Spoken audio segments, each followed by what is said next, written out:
Thanks for that question. And balik natin sa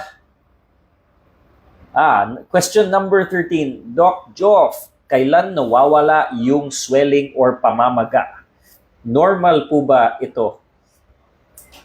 Normally, you can have around 8 to 12 weeks before mawala yung swelling. It also matters yung mga blood thinners na binibigay ng mga doctors para sa patients na may hip or knee replacement.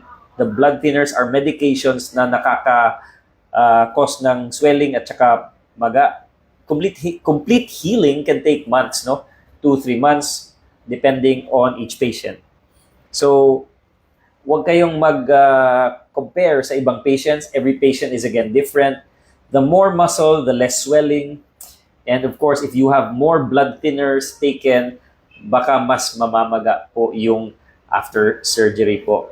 It is normal and it's part of the recovery process.